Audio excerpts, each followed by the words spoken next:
राधे राधे सभी को। आशा है आप सब मस्त बिंदास होंगे और इस टाइम पे घर पे पढ़ रहे होंगे। आज का जो हमारा लेक्चर इस जीके पीवाईक्यू सीरीज़ का रहने वाला है, वो रहने वाला है 12 सितंबर की शिफ्ट नंबर फर्स्ट के 25 क्वेश्चंस, यानी कि जो मॉर्निंग शिफ्ट हुई थी आज हम उसके क्वेश्चंस लगाने वाले हैं। सो बिना देरी करे आज की अपनी ये क्लास स्टार्ट करते हैं। स्टार्ट करने से पहले जो हमारा थीम श्लोक है, इसको मन में एक बार दोहरा लेंगे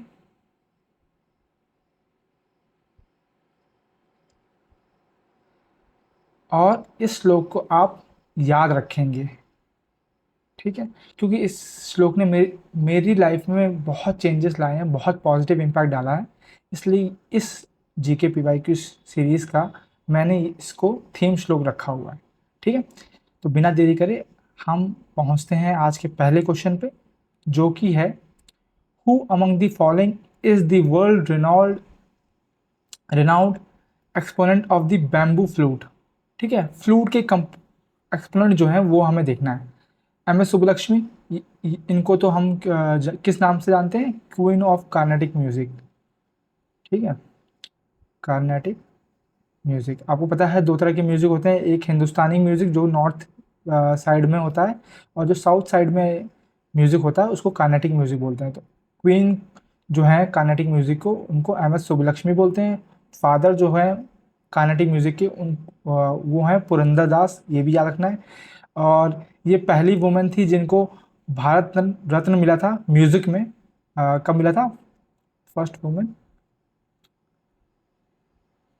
to receive Bharat Ratna in music, ठीक है, 1998 में मिला था। ये चीज़ आप याद रख लेंगे।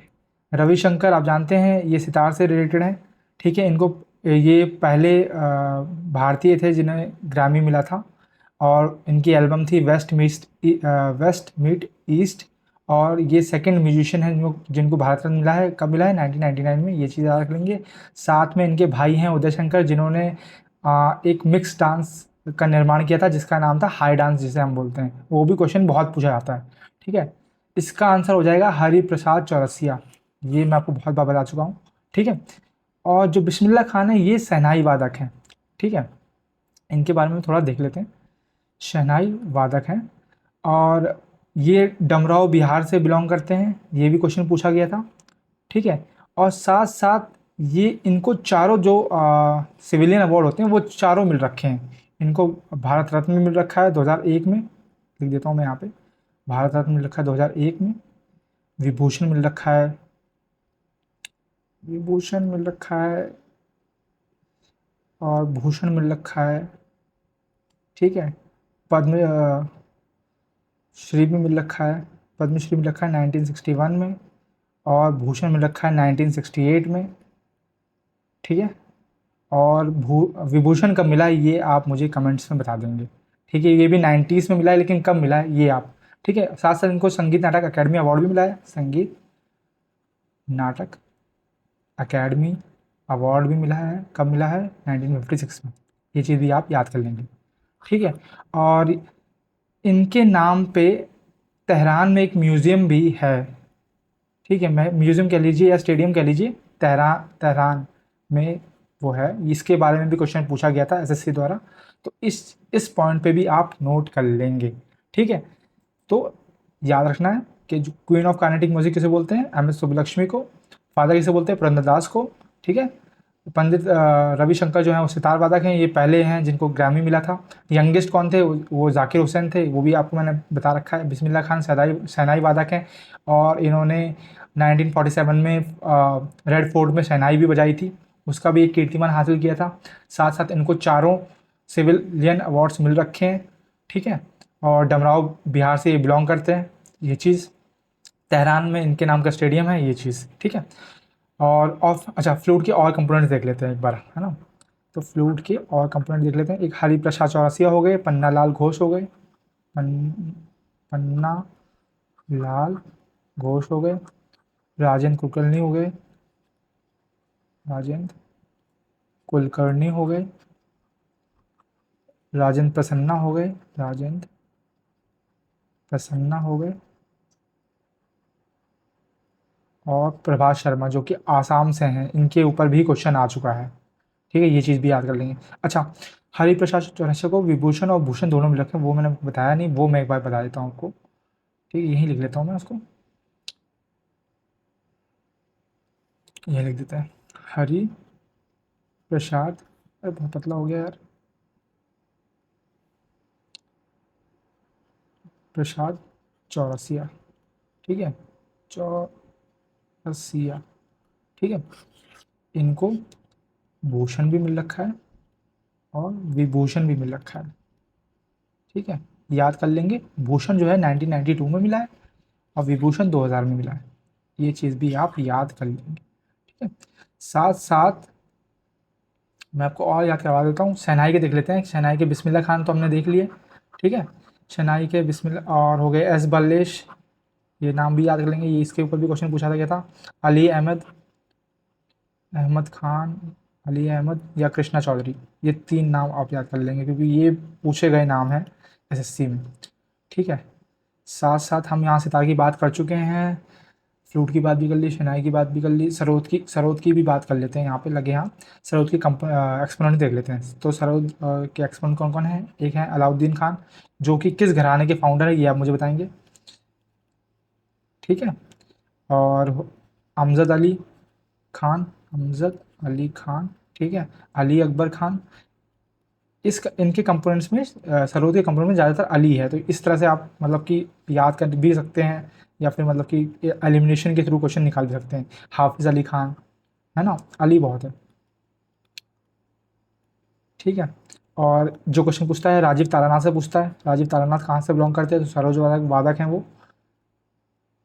तारानाथ। और बुद्धदास देवगुप्ता, बुद्धा दा बुद्धादेव दास गुप्ता, ये नाम में कंफ्यूज हो जाता हूँ। ठीक है, और कहाँ से, कौन से घराने के हैं? तो ये मैयर घराने के, मैयर घराने के ये फाउंडर हैं।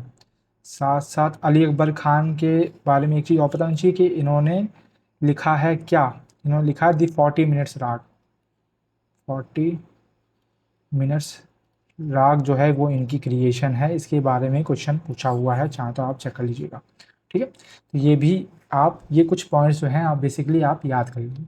ठीक, तो इसी के साथ बढ़ते हैं आगे अगले क्वेश्चन पे। अगला क्वेश्चन है what is net investment? Net investment क्या होता है? Sum of all investment in a country, gross investment plus depreciation, या ग्रॉस कैपिटल इन्वेस्टमेंट, या माइनस इनडायरेक्ट टैक्स, या फिर ग्रॉस इन्वेस्टमेंट माइनस डेप्रिसिएशन। तो ये होता है नेट से, जब हम ग्रॉस में आता है तो उसमें हम डेप्रिसिएशन माइनस कर देते हैं, ये चीज़। ठीक है, ये मैंने आपको बताया नहीं, मैं एक बार बता देता हूँ क्लियर से। तो नेशनल इनकम के 4 जो एग्रीगेट्स होते हैं वो होते तो 8 हैं, लेकिन हम 4 पढ़ते हैं। ठीक है, क्योंकि बाकी 4 जो हैं वो सिमिलर होते हैं, बस थोड़ा सा फर्क होता है, वो भी मैं आपको बता दूंगा। ठीक है, 4 एग्रीगेट्स पढ़ते हैं, क्या क्या पढ़ते हैं? एक पढ़ते हैं GDP, gross domestic product, GNP, gross national product, NDP, net domestic product, या एनएनपी। ठीक है, ये हम पढ़ते हैं।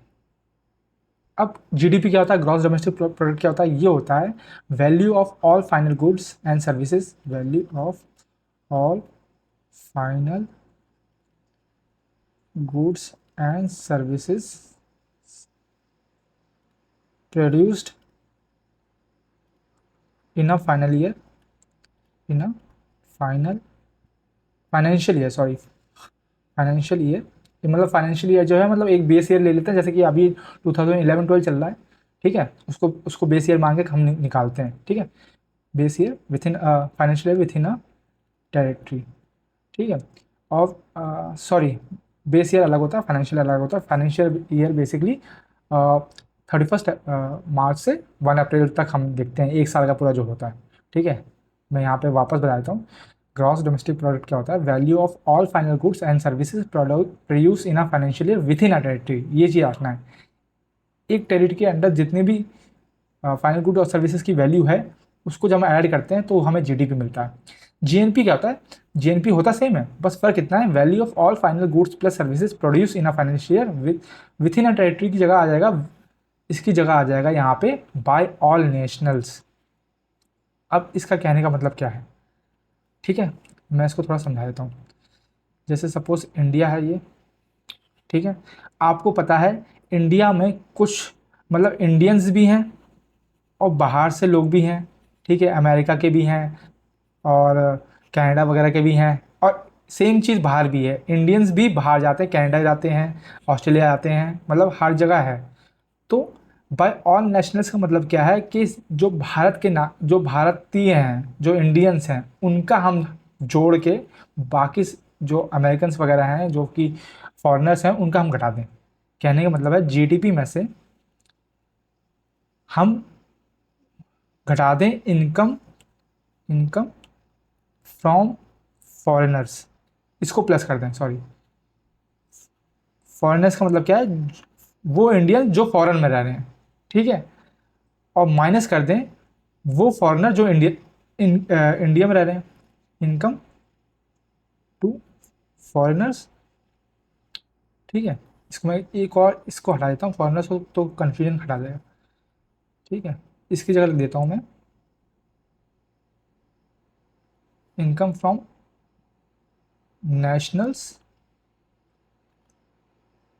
रिसाइडिंग आउटसाइड, ठीक है। अब क्लियर हो गया, मतलब वो भारतीय जो इंडिया छोड़ के बाहर रह रहे हैं, तो वो तो भारत में अपनी फैमिली को पैसा भेज रहे हैं ना, तो उसको ऐड कर लें।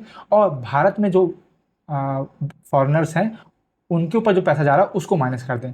तो इन दोनों को हम बोलते हैं, इसको हम एक टर्म से डिनोट करते हैं, उसको बोलते हैं NFIA, national net factor from abroad, net factor income from abroad, ठीक है।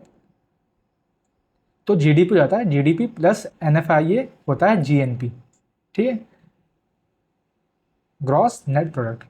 अगर हम NDP की बात करें तो NDP हो जाता है, ठीक है। अब हमें जीडीपी से, ग्रॉस से, जी का मतलब क्या आता है ग्रॉस, और एन का मतलब नेट, तो ग्रॉस से जब हमें नेट में आना होता है तो हम यहाँ पे जीडीपी में डेप्रिसिएशन घटा देते हैं, जो मूल लिहाज है उसको हम घटा देते हैं। सेम चीज़ ये है, जब जीएनपी में हम डेप्रिसिएशन घटा देंगे तब हमें एनएनपी मिल जाएगा, ठीक है। तो ये बेसिकली 4 एग्रीगेट्स होते हैं नेशनल इनकम को कैलकुलेट करने के लिए।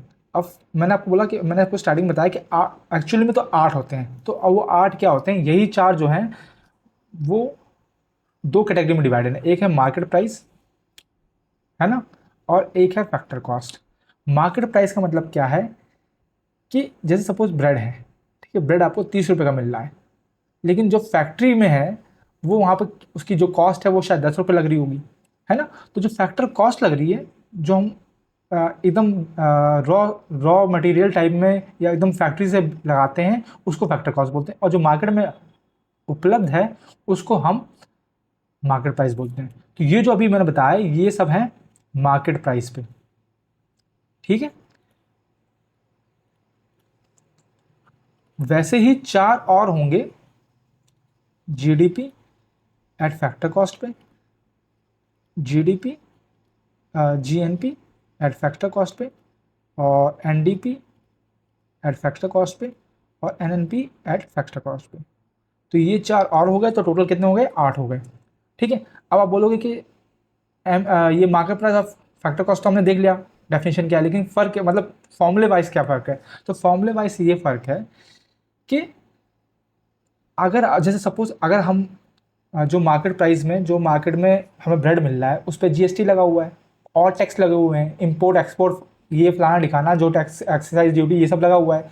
जब हम वो सब हटा देंगे, जब हम टैक्स हटा देते हैं तो हमें एकदम फैक्टर रॉ मटेरियल की कॉस्ट मिल जाती है। तो वही सेम चीज़ है, जब यहाँ हम लिख देता हूँ जीडीपी एट फैक्टर कॉस्ट हम तभी मिलेगा जब हम जीडीपी एट मार्केट प्राइस में हम नेट इंडायरेक्ट टैक्स घटा देंगे।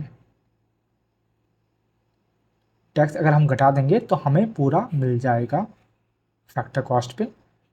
सेम चीज़ है, अगर जीएनपी एट फैक्टर कॉस्ट निकालना है तो जीएनपी मार्केट प्राइस में हमें नेट इंडायरेक्ट टैक्स घटा देना है, ठीक है। अब नेट इंडायरेक्ट टैक्स में क्या क्या आता है ये मैं आपको बताता हूँ, एक बार थोड़ी क्लैरिटी मिल जाएगी आपको। तो नेट इनडायरेक्ट टैक्स का मतलब क्या है? इसका बेसिकली मतलब है कि इनडायरेक्ट टैक्स जो हम भरते हैं प्लस सब्सिडी उसको भी जोड़ दो, ठीक है। सब्सिडी मान लो, सब्सिडी, ठीक है। जब हम इन दोनों को प्लस करके जीडीपी में घटा देते हैं तब हमें फैक्टर कॉस्ट मिल जाता है। तो ये चीज़ आपको याद रखनी होगी, ठीक है। ठीक, डोमेस्टिक से जब नेट में आना है तो NFIA जोड़ना है, और ग्रॉस से जब नेट में आना है, ठीक है, सॉरी, डोमेस्टिक से जब नेशनल में आना है तब हमें NFIA जोड़ना है, और ग्रॉस से जब नेट में आना है तब हमें डेप्रिसिएशन घटाना है। बस इतनी चीज़ आपको याद रखनी है। क्लियर? चलते हैं आगे अपने थर्ड क्वेश्चन पे। थर्ड क्वेश्चन पूछता है, India won the ICC man cricket world cup for the first time. कौन से साल में वर्ल्ड कप जीता होगा? तो ये तो आपको मतलब कि पता होना ही चाहिए, क्योंकि इतना ज़्यादा इस पर मतलब हो रखा है। तो ये है 1983, जिसमें हमारे कपिल देव जो हैं कैप्टन थे। कौन कैप्टन थे? कपिल देव, ठीक है। और कहाँ खेला गया था ये भी देख लो।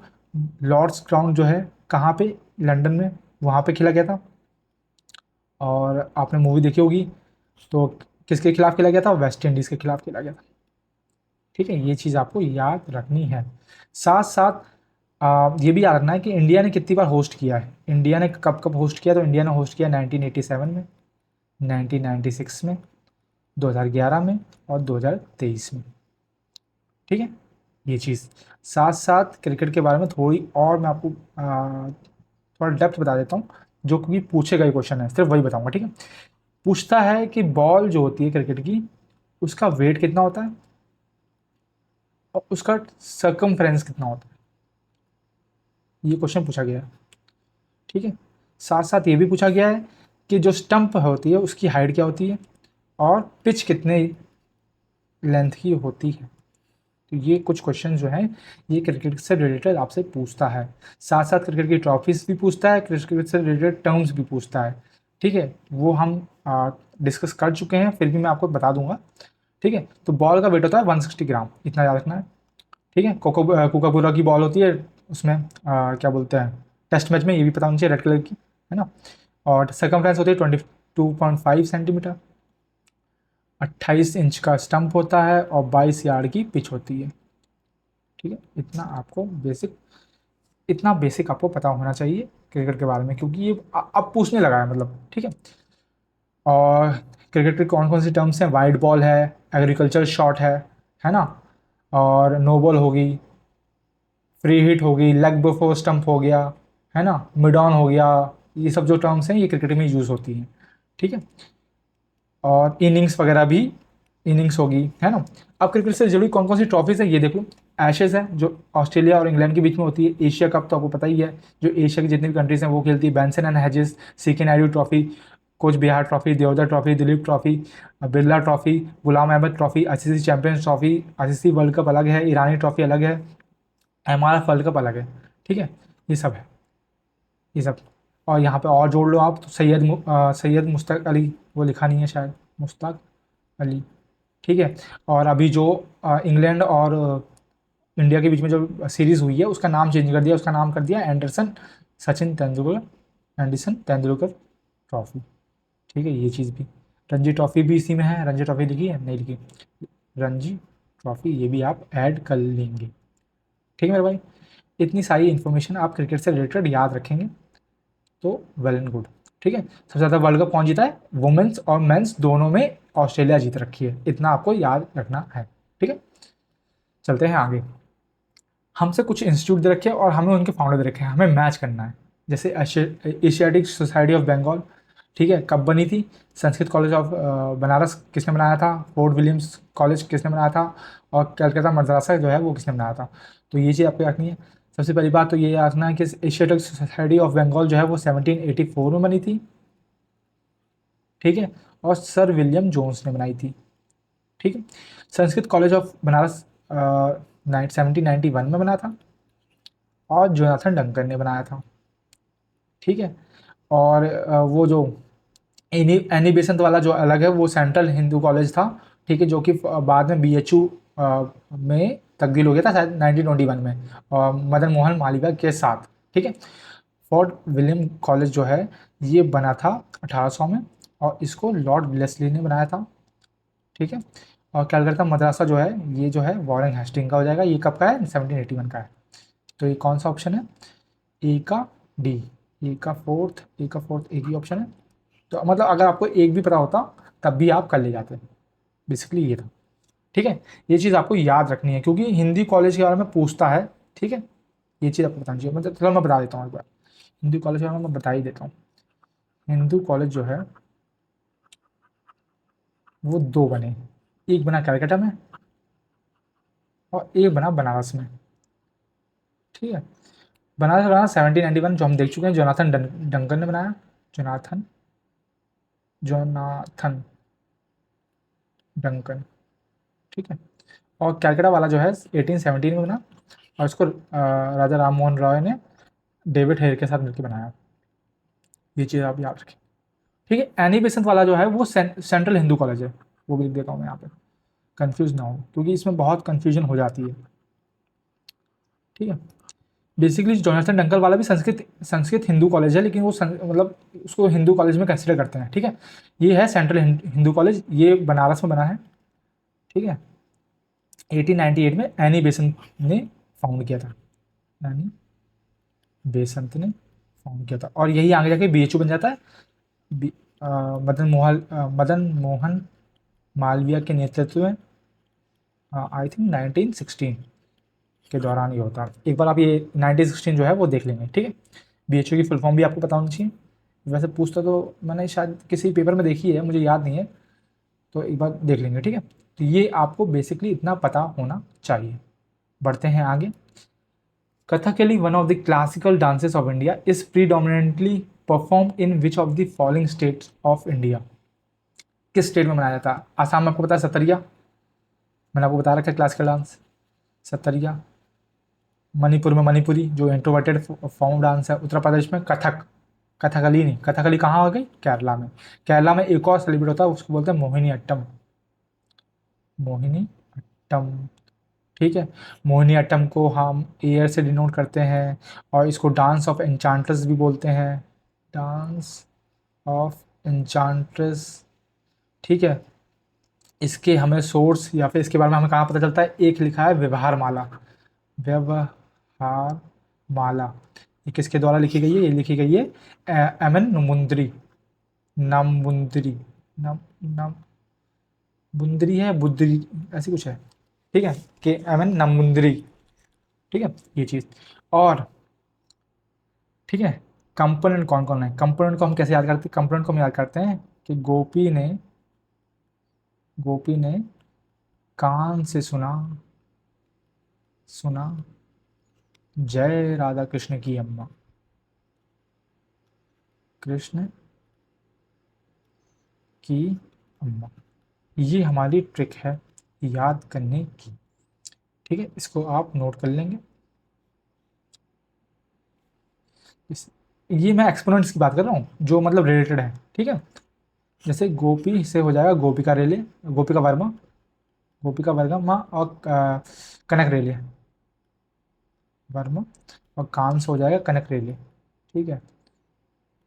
कभी कभी क्या है मतलब कि मेरा दिमाग में वो आंसर होता है, लेकिन मेरी ज़बान जो है वो बहुत ज़्यादा जल्दी बोलती है, तो वो मैं आधे शब्द खा जाता हूँ, ठीक है। सुना से हो जाएगा सुनंदा नायर, सुनंदा नायर, ठीक है। जय से हो जाएगा जय प्रभा मैनन, जय प्रभा मैनन। राधा दत्ता, राधा से राधा दत्ता। कृष्णा से पल्लवी कृष्णन, पल्लवी कृष्णन। और अम्मा से कल्याण कुटी अम्मा, कल्याण कुटी अम्मा। ये आपको नाम याद रखना है, ठीक है। ये चीज़ आपको पता होनी चाहिए, ठीक है। ये मोहिनी अट्टम के हैं, मैं आपको बता दूं, नहीं तो आप कथकली में मान लो, कथकली के भी मैं बता देता हूँ तो आपको दिक्कत नहीं होगी। कथकली के बारे में थोड़ी सी बात कर लेते हैं। कथकली केरला का, ये तो हमने देख लिया। कथकली से रिलेटेड आपको याद रखना है कि इसके जो वेशम होते हैं उसकी कैटेगरी 5 होती है। इसमें जो फेशियल एक्सप्रेशन यूज़ होते हैं, है ना, अगर आपने देखा होगा वो अलग अलग मुंह बनाते हैं, मास्क टाइप लगता है कि मास्क लगा रखा है, लेकिन वो पेंट वगैरह करते हैं। तो वो 9 तरह के होते हैं। कैरेक्टर्स कितने होते हैं एक कथकली में? कैरेक्टर्स बेसिकली 7 होते हैं। तो ये भी पूछता है, ठीक है। और ये भी पूछता है कि इनमें से कौन सा वेशम नहीं है या फिर कौन सा फेशियल एक्सप्रेशन नहीं है, ये भी पूछता है। हमने क्या देखा कि मोहिनीअट्टम जो है उसके बारे में हमें कहाँ से पता चला? व्यवहारमाला से। वैसे ही कथकली जो है उसके बारे में हमें दो कंटेक्स्ट मिलते हैं। कौन कौन से? एक को बोलते हैं हस्त लक्षण, हस्त लक्षण दीपिका, ठीक है। और दूसरा है बलराम भारतम, बलराम भारतम, भारतम, ठीक। इन दो कंटेक्स्ट से हमें कथकली के बारे में जानकारी मिलती है। किसने लिखे हैं वो बताता हूँ। हस्तलक्षण दीपिका आपको याद रखना है, KU तम्पूरन, ताम्पूरन। थोड़ा नाम अगर लेने में दिक्कत हो रही है, मतलब कि आपको समझ में दिक्कत होगी, तो आप मतलब थोड़ा सर्च कर लेंगे तो आपको मतलब कि एग्जैक्ट नाम बता जाएगा, क्योंकि साउथ नेम है तो मेरी प्रोनाउंसिएशन इतनी अच्छी नहीं रहती, ठीक है। और इससे है के संभव, के संभव शिवा, शंभ शिवा शास्त्री, ठीक है। मैं सीधा शास्त्री और तम्पुरन करके याद करता हूँ, ठीक है, लेकिन मैंने आपको पूरा नाम बता दिया ताकि आपको दिक्कत ना हो। इसके कंपोनेंट्स याद हम ऐसे करते हैं कि बाल मिले ना मिले कुछ कली मिल जाए, ठीक है। तो बाल से हो जाएगा PV बालकृष्णन, और मिले ना मिले से हो जाएगा मिलेना साल्वनी, मिलेना साल्विनी। और कुछ से हो जाएगा कुंचु कुरु, कुरु। और 2-3 याद कर लो आप, जैसे कि मृलानी साराबाई, ये एक और से जुड़ी हुई हैं, वो आप मुझे बताएंगे। साराबाई, ठीक है। गोपीनाथ, ये नाम पूछा गया है। और एक KN नायर है, के एन से क्या था? नंदा, नंदा कुमारी या नंदा कुमारन, नंदा कुमारन नायर, ठीक है। तो ये आप याद कर लेंगे, ठीक। ये एक्सपोनेंट्स हैं किसके? कथाकली के, ठीक है। चलते हैं आगे अगले क्वेश्चन पे। अगला क्वेश्चन पूछता है identify the oldest iron and steel company of India from the following options, ठीक है। ये आपको पता होना चाहिए कि भारत की सबसे पुरानी आयरन एंड स्टील कंपनी कौन सी है? वो है TISCO, Tata iron and steel. किसने बनाई थी? जमशेदजी टाटा ने। कब? 1907 में, ठीक है। ये चीज़ आपको पता होनी चाहिए, मैं लिख देता हूँ जमशेदजी टाटा, ठीक है। साथ साथ आपको ये भी पता होना चाहिए कि डच ने जो डच पीपल पर्सन आए थे, डच स्पेलिंग गलत होगी, जो डच आए थे उन्होंने भी एक फैक्ट्री खोली थी, ठीक है। फिर वो ब्रिटिशर्स द्वारा पहले गए थे। डच ने पहली फैक्ट्री जो खोली थी वो 1605 में मसूलीपट्टनम में। इसका नाम था मछलीपट्टनम, लेकिन ये उनके प्रोनाउंसिएशन चक्कर में, ब्रिटिशर्स के वगैरह की प्रोनाउंसिएशन चक्कर में ये मसूलीपट्टनम बन गया, ठीक है। ब्रिटिश ने भी खोली थी सेम इसी जगह पे पहली, पर वो टेम्परेरी थी, टेम्परेरी लिख देता हूँ, ठीक है। कब खोली थी? 1611 में, मसूलीपट्टनम, मछलीपट्टनम उसमें, ठीक है। जो उनकी परमानेंट थी वो फर्स्ट थी सूरत में, सूरत में 1613 में, 2 साल बाद। इतनी चीज़ आपको पता होनी चाहिए। और ब्रिटिश और डच के बीच में कौन सी वो हुई थी बैटल? तो बैटल ऑफ स्वाली, ठीक है, जिससे मतलब ब्रिटिशर्स ने डच वालों को गायब भी कर दिया था बिल्कुल ही, ठीक है। और आपको और फैक्ट्री से आपको याद होना चाहिए, फैक्ट्री से आपको याद आना चाहिए सेकंड 5 ईयर प्लान, द्वितीय पंचवर्षीय योजना, 5 ईयर प्लान। क्यों याद आना चाहिए? क्योंकि इसका मोटो था रैपिड इंडस्ट्रियलाइजेशन, और इसने इस दौरान 3 स्टील प्लांट सेटअप हुए थे भारत में, ठीक है। मैं आपको करवा चुका हूँ, फ्री बता रहा हूँ मैं। राउरकेला में हुआ था, राउरकेला कहाँ पे? उड़ीसा में है, ठीक है। एक हुआ था दुर्गापुर में, दुर्गापुर में वेस्ट बंगाल में। और एक हुआ था भिलाई छत्तीसगढ़ में। किस किस के साथ मिलकर किया था ये पूछता है। तो राउरकेला जो हुआ था जर्मनी के साथ, ठीक है, ये UK यूनाइटेड किंगडम के साथ, और ये रशिया USSR के साथ, ठीक है। थर्ड 5 ईयर प्लान में भी एक फैक्ट्री सेटअप हुई थी, एक स्टील प्लांट फैक्ट्री बोलो मैं, स्टील प्लांट सेटअप हुआ था, वो आप मुझे बता देंगे कहाँ पे हुआ था। जस्ट भिलाई के बाद हुआ था, ठीक है, 1 साल 2 साल के बाद, ठीक है। इतना मैंने आपको हिंट दे दिया। थर्ड 5 ईयर प्लान में हुआ था, ये भी मैंने आपको बता दिया। तो इस चीज़ का आप मुझे आंसर बताएंगे। चलते हैं आगे। अगला क्वेश्चन है, the magnificent Kailash temple at Ellora was build during rain of which Rashtrakuta king. तो ये मैं आपको बहुत बार बता चुका हूँ, इसका आंसर होगा कृष्णा दी फर्स्ट, ठीक है। कैलाश टेम्पल की बात करें जो एलोरा में है, ठीक है, ये चीज़ है। और ये इसके बारे में खास बात क्या है कि ये मोनोलिथिक टेम्पल है। मोनोलिथिक का मतलब क्या है, एक बड़ी सी चट्टान रॉक थी, उसी को काट के टेम्पल बनाया है, ठीक है। अलग से मतलब कि ब्रिक और सीमेंट लेके नहीं बनाया, उसी रॉक को काट के। ये देखने वाला चीज़ है आपको, ठीक है। और एक, हाँ, जैसे कैलाश टेम्पल, एक कैलाशनाथ टेम्पल भी है, जिससे बहुत ज़्यादा कन्फ्यूजन होती है, ये चीज़ रखनी है। ये जो है पल्लवास के रूलर नरसिम्हा वर्मन द्वितीय ने बनाया था, पल्लवास के रूलर ने, ठीक है। ये चीज़ आपको बताना चाहिए। और साथ साथ राष्ट्रकूट जो डायनेस्टी, उसके फाउंडर कौन थे वो बताना चाहिए। फाउंडर थे दंती दुर्ग, ठीक है, दंती दुर्ग फाउंडर थे। और ये वो रूलर थे जिन्होंने पहली बार हिरण्यगर्भ जो है परफॉर्म किया था। हिरण्यगर्भ एक तरह का यज्ञ है, हिरण्य हिरण्यगर्भ, ठीक है। और जो ये जो अमोघ वर्ष हैं, ये भी राष्ट्रकूटा के किंग हैं। इनके बारे में बस एक चीज़ पता होनी चाहिए कि ये जो है ये जैनिज्म में कन्वर्ट हो गए थे, बस, और कुछ नहीं। और ज़्यादा इनके बारे में पूछता नहीं है, जैनिज्म वाला भी पूछता नहीं है, पर मैंने आपको बता दिया जस्ट, क्योंकि अमोघ वर्ष के बारे में मुझे इतना कुछ खास याद नहीं है कि इनसे एसएससी ने कुछ क्वेश्चन वगैरह पूछा हो, ठीक है। और राष्ट्रकूट के डायनेस्टी के बारे में एक चीज़ पता होनी चाहिए, क्या? वो है युद्ध कब का? 1790 का। 1790 में एक कन्नौज को लेके, इस जगह को लेकर 3 डायनेस्टीज के बीच में युद्ध हुआ। क्योंकि ये आपको पता है एक तरह से सेंटर है, इससे आप यहाँ भी कंट्रोल कर सकते हो, यहाँ भी कंट्रोल कर सकते हो, यहाँ भी कंट्रोल कर सकते हो। तो इसी को चीज़ को लेकर तीन किंगडम्स के बीच में युद्ध हुआ, ठीक है। ईस्ट में थे हमारे पाल, इस साइड थे पाल, ठीक है। और इस तरफ थे राष्ट्रकूटास, यह तो आपको पता ही है, राष्ट्रकूटास। और नॉर्थ साइड में थे गुर्जर प्रतिहार्स,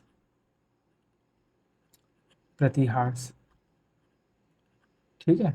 ये 3 डायनेस्टी को लेके कन्नौज के लिए लड़ाई हुई। इसको बोला गया ट्राइपार्टीय ट्राइपार्टीज स्ट्रगल, ठीक है, या फिर कन्नौज स्ट्रगल, या कन्नगभुज स्ट्रगल, कन्नौज स्ट्रगल, ठीक है। ये इतनी चीज़ आपको बतानी चाहिए। कब हुई थी? 1790 में, ट्राइपार्टीज स्ट्रगल, ठीक है। और क्या बताना चाहिए कि राष्ट्रकूट का मैंने बता दिया, दंतुर्ग फाइंडर है, पाल के गोपाल हैं फाउंडर, ठीक है। गुर्जर प्रतिहार के नागभट्ट फर्स्ट है, लिख देता हूँ मैं यहाँ पे, नागभट्ट फर्स्ट।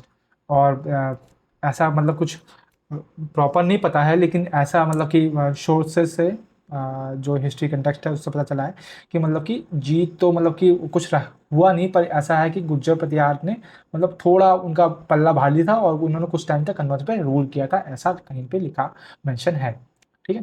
तो ये चीज़ आप याद रखेंगे। चलते हैं अगले क्वेश्चन पे। In which of the state और UT is the Hemis festival celebrated? तो हेमिस फेस्टिवल जो है, हेमिस, ये एक बुद्धिस्ट फेस्टिवल है, पहली बात तो ये पता होनी चाहिए। और कहाँ पे सेलिब्रेट होगी? तो पंजाब नहीं, सिक्किम नहीं, सिक्किम में ऑप्शन बन सकता था लेकिन सिक्किम नहीं है, इसका आंसर है लद्दाख। ये चीज़ आपको याद नहीं, सिक्किम में भी बुद्धिस्ट फेस्टिवल सेलिब्रेट होती है, ठीक है, ये चीज़। और कहाँ पर सेलिब्रेट होती है ये भी बताना चाहिए। एक मोनास्ट्री है हेमिस गोम्फा करके, मोनास्ट्री हेमिस गोम्फा, इसी के नाम से, तो आपको याद करने में दिक्कत नहीं होगी, ठीक है। और कौन कौन से फेस्टिवल होते हैं लद्दाख में? एक होता है लोसर, सागा दावा, ठीक है।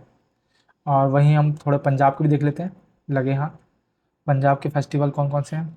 पंजाब के फेस्टिवल हैं, पुष्कर मेला हो गया, पुष्कर मेला, ठीक है। गंगौर हो गया, जो गंगौर जो माता पार्वती के ऊपर है। नागौर हो गया, ठीक है। बूंदी उत्सव, बूंदी का किला है, बूंदी उत्सव, ठीक है। गुरुपर्व, बैसाखी, लोहरी, ठीक है। बानेश्वर, बानेश्वर फेस्टिवल भी यहीं की है, तो ये चीज़ आपको पता होनी चाहिए। साथ साथ आपको और मैं कुछ बता देता हूँ जो इम्पोर्टेंट पूछता है। मैं आपको नॉर्थ ईस्ट की बता देता हूँ, क्योंकि मैंने नॉर्थ की तो सारी बता दी आपको लगभग। नॉर्थ ईस्ट की मैं बता देता हूँ। नॉर्थ ईस्ट की मतलब कि अरुणाचल, मेघालय, मेघालय से बताता हूँ पहले मैं आपको। मेघालय से आप कुछ फेस्टिवल याद कर लीजिए। मेघालय की हैं सैड सुकरा, शैड सुकरा, ठीक है, वंगाला। जो तीन तीन मेघालय में तीन हिल हैं, गारो, खासी, जयंती, वहाँ पे तीन फेस्टिवल सेलिब्रेट होती हैं। वंगाला जिसको फेस्टिवल को 100 ड्रम्स भी बोला जाता है, और नॉन क्रेम, और ये होती गारो में, लिख देता हूँ मैं, ये खासी में, और जयंतिया में होती है बहदीन खलाम। बहदीन खलाम ये होती है जयंतिया हिल्स में, ठीक है, सेलिब्रेट होती है। और एक और है स्ट्रॉबेरी, ये भी याद कर लो, स्ट्रॉबेरी भी मेघालय की फेस्टिवल है, ठीक है। इतने आपको याद रहना चाहिए। और ये तीनों किसके एक्सटेंशन है? राजमहल की पहाड़ियों के एक्सटेंशन है, ये भी पता होना चाहिए, ठीक है। मणिपुर पे आते हैं। मणिपुर से मैं याद कर लो आप, डॉल जात्रा, ठीक है, और कांग जात्रा कुट, लाई हरोबा बहुत पूछता है बहुत ज़्यादा कि कहाँ का है फेस्टिवल। मणिपुर का है लू नगाई, ठीक है, और गंग नगाई, ये भी है क्या, गंग नगाई, ठीक है, ये चीज़ भी आपको रखनी है। अरुणाचल के याद कर ले तो थोड़े से, ठीक है, ज़्यादा नहीं करवाऊंगा, बस ये अरुणाचल का करवाऊंगा, ठीक है। सॉन्क्रेम है, या सॉन्क्रेन याद कर लो आप, ठीक है। सोलुंग, ड्री, ठीक है, लोसर, मोपिन। तो ये कुछ फेस्टिवल हैं अरुणाचल के, ये भी आप याद कर लेंगे, ठीक है। चलते हैं आगे अगले क्वेश्चन पे। अगला क्वेश्चन पूछता है which of the following is the largest artificial lake of Asia? कौन सी है? नैनी है, भोपाल है, डल लेक है, या चिलिका लेक है, ठीक है। तो इसका आंसर लार्जेस्ट आर्टिफिशियल पूछ रहा है वो, ठीक है। अभी एक मतलब कुछ टाइम पहले, बहुत टाइम हो गया वैसे तो, एक यूपी में भी आर्टिफिशियल लेक बनाई गई है उनके सीएम के नाम पे, जो एक्स सीएम रह चुके हैं उनके नाम पे। वो कौन सी है वो भी आप मुझे बताएंगे। तो इसका आंसर हो जाएगा भोपाल। क्यों? क्योंकि आपको पता होना चाहिए भोपाल को हम बोलते हैं सिटी ऑफ लेक्स, ठीक है। ये अगर आपको इतना ही पता था तो यहीं से आप कर ले जाती, ठीक है। चिलिका लेक आपको पता है, चिलिका लेक जो है वो ब्रैकिश वाटर लेक है। कौन सी है? ब्रैकिश वाटर लेक है, ठीक है।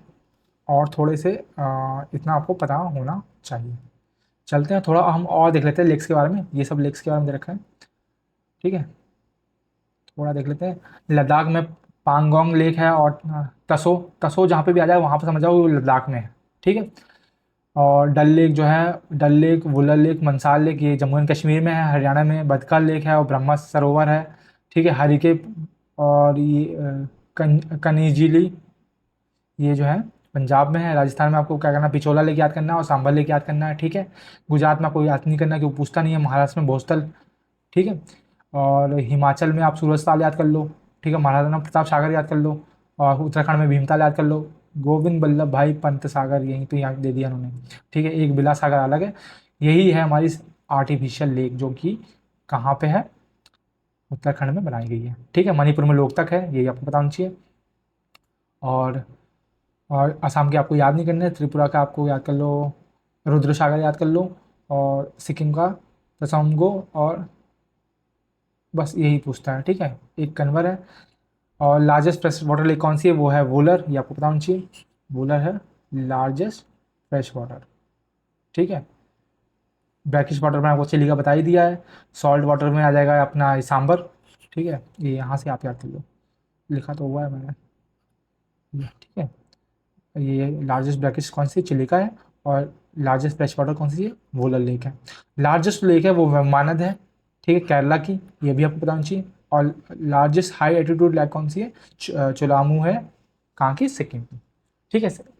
तो ये आपको कुछ बेसिक चीज़ें जो हैं ये पता होनी चाहिए। एक फ्लोटिंग नेशनल पार्क भी है, कहाँ पे है मैं आपको हिंट दे रहा हूँ बस, मैं आपको ऑप्शन दे देता हूँ चलो। जो 3M है, मणिपुर, मेघालय और मिजोरम, इसमें से किस जगह पे है फ्लोटिंग नेशनल पार्क जो कि यूनेस्को वर्ल्ड हेरिटेज में भी है, सम्मिलित है, ठीक है। ये आप मुझे बताएंगे। चलते हैं आगे। In 2002 Zakir Hussain become the youngest percussionist to be honoured with which award? कौन से अवार्ड जाकिर हुसैन को 2002 में मिला था? ठीक है, पहली बात आपको पता होनी चाहिए, इसके बारे में इनके बारे में बहुत लिख चुके हैं, ये तबला वादक हैं, पहली बात तो ये पता होनी चाहिए। यंगेस्ट हैं जिनको ग्रैमी मिला था और 4 बार ग्रैमी मिल चुका है। ठीक है, ये मैं आपको करवा चुका हूँ, 3 बार तो 2024 में मिला है। किस किस के लिए मिला है? ये द मोमेंट के लिए मिला है, पश्तो के लिए मिला है, द मोमेंट लिख देता हूँ एक बार, पश्तो के लिए मिला है, और एस वी स्पीक के लिए मिला है। ठीक है, इनको 2002 में कौन सा मिला? वो मिला है पद्म भूषण। तो ये चीज़ आप याद कर लेंगे। ठीक है, इतनी चीज़ आपको पता होनी चाहिए। ठीक है, तबला के मैं आपको सारे जो हैं एक्सपोनेंट वो मैं करवा चुका हूँ, तो मैं उनको वापस नहीं करवाने वाला। ठीक है, इतनी चीज़ आपको याद रखनी। और हाँ, एक चीज़ और, जाकिर हुसैन के जो अवार्ड्स थे वो तो मैंने आपको बताया ही नहीं, बता देता हूँ। इनको पद्मश्री मिल रखा है, पद्म भूषण तो आपने देख लिया, और भूषण तो आपने देख ही लिया, और इनको संगीत नाटक अकेडमी अवार्ड भी मिल रखा है। ठीक है, संगीत नाटक अकेडमी अवार्ड भी मिला हुआ है। कब मिला है? ये मिला है 1990 में, और श्री मिला है, पद्मश्री मिला है इनको 1988 में। ये चीज़ भी आप याद कर लेंगे। ठीक है, साथ साथ हम इसके और क्या देख लें, चलो एक बार मैं तबला वादक तो मैंने आपको सारे एक्सपोनेंट बता दिए थे, लेकिन मैं फिर भी आपको एक बार रिवाइज करवा देता हूँ। ठीक है, तो तबला वाले में आपको रिवाइज, तबला वाले हो जाएंगे जाकिर हुसैन, कर लिया आपने, उस्ताद अल्लाह रखा,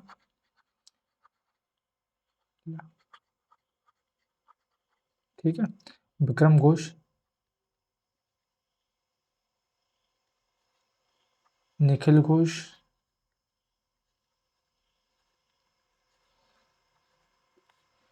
और आनंद गोपाल बंदोपाध्याय, आनंद गोपाल बंदोपाध्याय।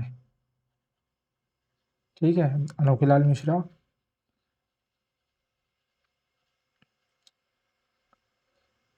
और पंडित स्वपन चौधरी, स्वपन चौधरी। ठीक है, लगे हाथ हम यहाँ पे सितारा वादक भी देख लेते हैं। ठीक है, पंडित रविशंकर तो आपको पता ही है, उनके बारे में क्वेश्चन पूछ चुका है। और ये दूसरे म्यूजिशियन थे जिनको भारत रत्न मिला था, है ना? कब मिला था? 1999 में मिला था, 1999 में मिला था, 1998 में एम एस सुब्बलक्ष्मी को मिला था, जो पहली वुमेन बन गई थी जिनको म्यूज़िक में वो क्या बोलते हैं, भारत रत्न से सम्मानित किया गया। तीसरे थे हमारे बिस्मिल्लाह खान। ठीक है, शहनाई वादक जो थे। ठीक है, और उनके पंडित रविशंकर बता दिया, अनुष्का शर्मा, अनुष्का शर्मा नहीं, अनुष्का शंकर। ठीक है, विलायत खान, विलायत खान, इमरात खान। ठीक है, निखिल बनर्जी, बनर्जी, और शाहिद परवेज, शाहिद परवेज, बुद्धादित्य मुखर्जी, बुद्धादित्य मुखर्जी, और एक और याद कर लो, अरविंद पारिक। ये वो नाम हैं जो बार बार एसएससी ने क्वेश्चन इनके बारे में पूछा हुआ है। ठीक है, तो ये आपको याद रखना है। चलते हैं अगले क्वेश्चन पे। अगला क्वेश्चन पूछता है, microbes like rhizobium sorry, nitrosomonas and nitrobacter are used in which of the following cycle? Nitrogen cycle, carbon cycle, water cycle, या सल्फर साइकिल? तो नाइट्रो बैक्टीरिया बोल लो या नाइट्रोबैक्टर बोल लो या राइजोबियम बोल लो, ये कहाँ कहाँ कहाँ पर इंपॉर्टेंट रोल प्ले करते हैं? ये करते हैं नाइट्रोजन साइकिल में। ठीक है, तो मैं आपको एक बार नाइट्रोजन साइकिल दिखा देता हूँ, कुछ इस तरह की होती है। ये हमारी क्या है? नाइट्रोजन साइकिल है।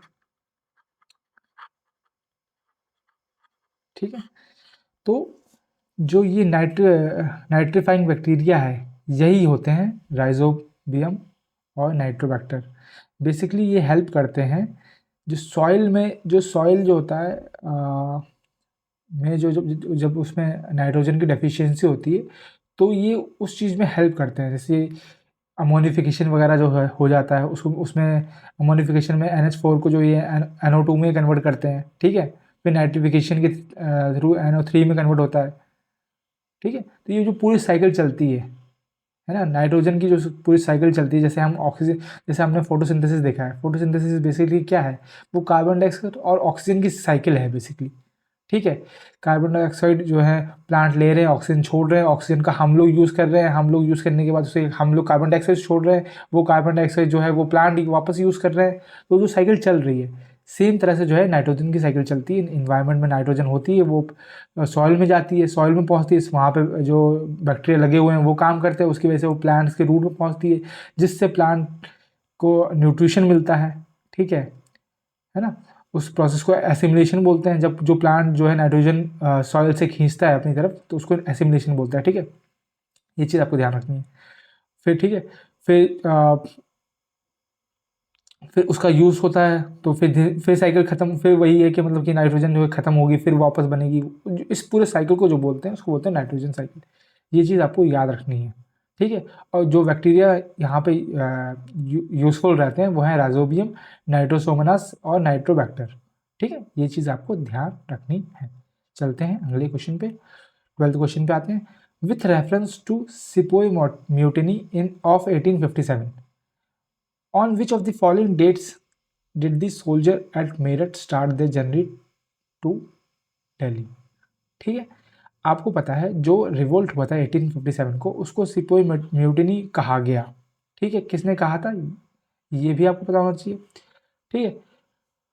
और ये मतलब इसका रीज़न क्या था, ये जो म्यूटिनी हुई ये क्यों हुई, इसका रीज़न था कि मतलब कि मतलब कुछ कुछ धीरे धीरे रीज़न चले आए, लेकिन जिसका इमीडिएट कॉज था वो बना, जो कारतूस सोल्जर यूज़ कर रहे थे वो थी पॉर्क और बीफ से बनी हुई, है ना, ग्रीस्ड कार्टिलेज जो है, ठीक है। ऐसा कहा गया कि वो उससे बनी हुई है, इसकी वजह से वहाँ पे विद्रोह हो गया, ठीक है।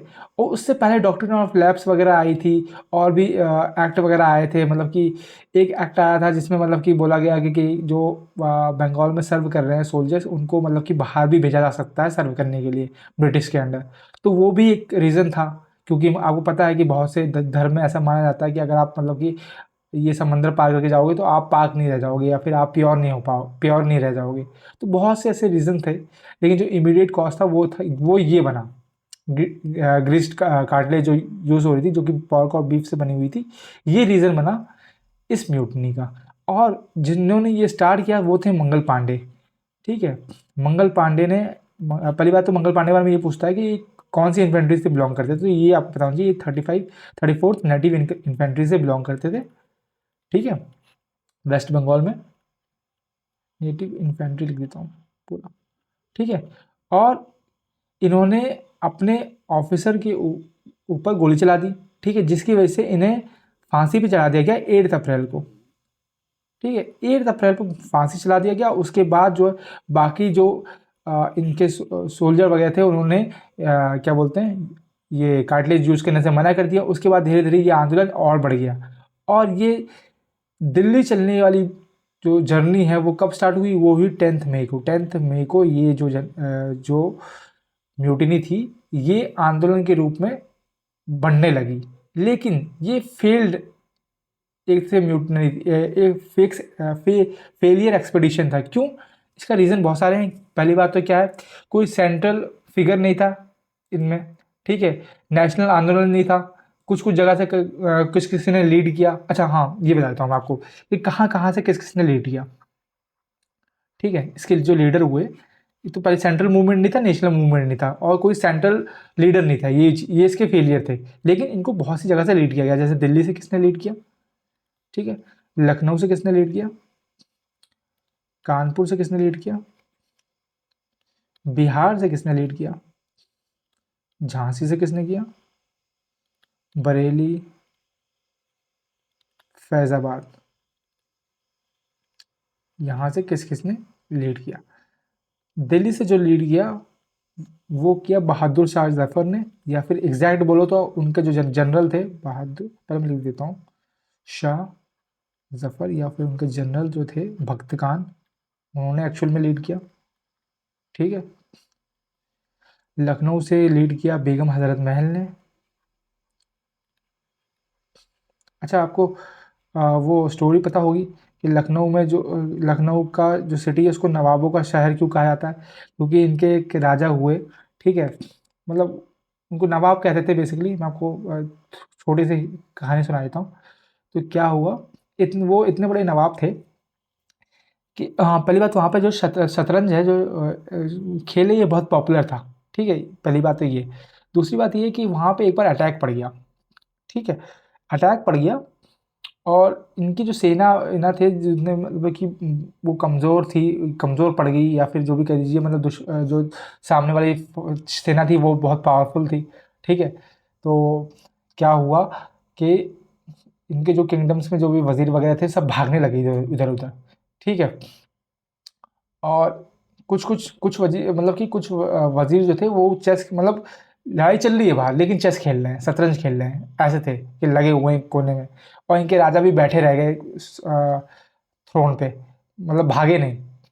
ठीक है, तो मतलब कि जब सब कब्जा लिया तो जो सामने वाला लीडर था उसने पूछा कि, मतलब उसने बोला कि यार क्या क्या बात है, मतलब सब भाग गए, राजा अभी भी मतलब कि क्या बोलते हैं थ्रोन पे बैठा हुआ है। तो जो सामने वाले लखनऊ के जो रूलर थे उनका उत्तर था कि कोई जूते पहनाने वाला नहीं था, ठीक, इसलिए वो भागे नहीं। तो इसलिए मतलब कहते हैं बेसिकली कि मतलब ये नवाब, मतलब समझ रहे हो आप। चलो ये छोड़ो। कानपुर से किसने लीड किया? कानपुर से लीड किया नाना साहिब ने। ठीक है, और उनके बेटे तानतिया टोपे ने। ठीक है, बिहार से कुंवर सिंह।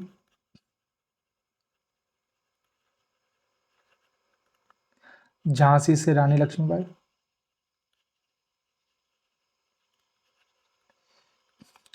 रानी लक्ष्मीबाई का जो घोड़ा था उसकी भी भयंकर, मतलब क्या डेडिकेशन बोलूँगा मैं उसको। खान बहादुर खान, पहला वाला जो था। दूसरा वाला तो मतलब कि आपको पता है कि वो कूद नहीं पाया था, है ना, डर गया था, तो इसकी वजह से रानी जो लक्ष्मीबाई जो पकड़ी गई थी उनका जो रीज़न था। फैज़ाबाद जो है मौलवी अहमदुल्ला। मतलब मैं कहना मैं बेसिक मतलब ये है कि आप इतनी बढ़िया-बढ़िया स्टोरीज़ हैं हिस्ट्री में, अगर आप मतलब पढ़ो तो ये तो मज़ा आ जाए आपको। ऐसी मतलब रंगीन कहानियाँ हैं भाई, मतलब बेहतरीन बोलूँगा भाई। मैं जब भी पढ़ता हूँ भाई मज़ा आ जाता है सुन के। ठीक है? अच्छा अब यहाँ से इन्होंने लीड किया। मैंने आपको बताया सेंट्रल मूवमेंट नहीं था, तो इनको ब्रिटिशर्स के कुछ आर्मी जो हेड थे उन्होंने इसको दबा लिया इस आंदोलन को, इसलिए ये उठ नहीं पाया। तो दिल्ली से जिसने दबाया था, जिस आदमी ने, उसका नाम था जॉन निकोलसन। लखनऊ से जिसने दबाया था उसका नाम था हेनरी लॉरेंस। ठीक है, सप्रेस कर लिया था पूरी तरह से ये। कानपुर से जो सप्रेस किया था वो था कॉलिन कैंपबेल। और बाकी झांसी से किया था ह्यूग रोज ने। तो ये 4 आपको नाम याद होने चाहिए। ये पूछे जाते हैं कि कहाँ से किसने सप्रेस किया था। ठीक है? तो इसी की वजह से ये जो है आंदोलन, मतलब आग तो लगी लेकिन वो मतलब ज़्यादा देर तक जल नहीं पाई, वो वाली कहानी थी। ठीक है? ये चीज़ आपको पता होनी चाहिए। चलते हैं आगे, और मैं फिर जब आगे और डिस्कस करेंगे तो मैं आपको और कहानी बताऊँगा इससे रिलेटेड। ठीक है? नेक्स्ट क्वेश्चन है, who among the following was selected as the sherpa of for India G20 hosted in 2022-23। ठीक है, और पहली बात तो आपको पता होना चाहिए कि इंडिया ने G20 कब होस्ट किया था, यही पता होना चाहिए, 2022-23 में। ठीक है, और इसके शेरपा कौन थे? तो इसके शेरपा थे अमिताभ कांत। ठीक है, ये चीज़ आपको पता है कि दिल्ली में से हुआ और दिल्ली को कितना चमकाया गया, हर जगह G20 के बोर्ड लगे। इसका थीम क्या था? इसका थीम था one earth one family, one earth one family one future, one future. और हिंदी में या संस्कृत में बोलें तो वसुदेव कुटुंबकम इसका थीम था। वसुदेव कुटुंबकम अपने उपनिषद से लिया गया है। आप मुझे बताएंगे कौन सा उपनिषद था। ठीक है, महा था, मंडूका उपनिषद था, कौन सा था? मैंने आपको हिंट दे दी, 2 उपनिषद बताए, इन्हीं में से एक है। अब आपको बताना है कौन सा उपनिषद था जिसमें से वसुदेव कुटुंबकम जो है लिया गया था और उसको G20 का थीम रखा गया। ठीक है, इतनी चीज़ आपको पता होनी चाहिए। अश्विनी वैष्णव आपको पता है कि इंफॉर्मेशन एंड टेक्नोलॉजी वाले जो मिनिस्टर हैं वो हैं ये। ठीक है, और बढ़ते हैं आगे। Purvanchal Himalayas do not comprise of, तो पूर्वांचल हिमालय में कौन सा हिस्सा नहीं आता है, ये आपको बताना है। नागा हिल्स नहीं आते, पीर पंजाल रेंज नहीं आती, या मणिपुर हिल्स नहीं आते, या मिजो हिल्स नहीं आते। तो आपको पता है पूर्वांचल हिल्स कौन से हैं? जो हमारे नॉर्थ ईस्ट में है।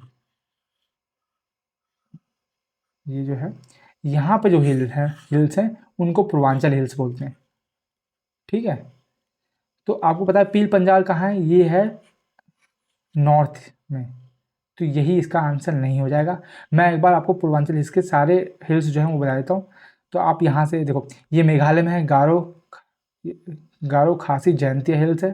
ठीक है, ये गोरा नहीं है, ये गारो है, गारो खासी जयंतिया। ठीक है, ये मेघालय में है और यहाँ पर फेस्टिवल सेलिब्रेट किया जाता है बंगाला, खासी और खासी में कहता है नोंगक्रेम और जयंतिया में कहता है बहदीन कलाम।